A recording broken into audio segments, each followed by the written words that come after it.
अस्सलाम वालेकुम जी, this is Hamza Ali Liaquat और आप सबको वेलकम करते हैं वापस से हमारी सीरीज़ में जिसका नाम है daily dose of inspiration with Hamza. तो जी आज एक बड़ा खूबसूरत सा शेर आपकी नज़र करना चाहूँगा। वो उस शेर में बेसिकली बड़ी खूबसूरत बात और बहुत बड़ी बात कह दी है शायर ने एक छोटे से जुमले में, छोटे से बंद।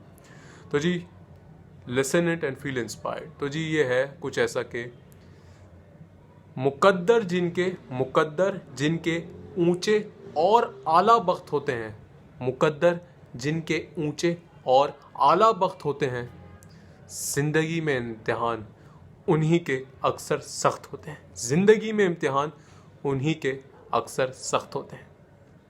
तो जी शायर इसमें बड़ा बखूबी कहा है आपको भी कि अगर आपकी ज़िंदगी के मकसद बड़े हैं, आपने कुछ ऐसा अकम्प्लिश करना है जो डिफरेंट हो, यूनिक हो with regards to every context, तो जी आपके इम्तिहान भी मुश्किल होंगे, सख्त होंगे, चैलेंजेस भी आएंगे, but at the and it these all things will worth it. आप एट दी एंड जब इस दुनिया से जा रहे हो तो यू विल बी रिग्रेटलेस। आप खुद से सेटिस्फाई होंगे कि जी yes I have done my best और अल्लाह ताला ने जो मुझे रिसोर्सेज दिए तो उसमें से मैंने बेस्ट दिया। सो जी this is the whole part today. Take care, Allah हाफिज़, बाय बाय।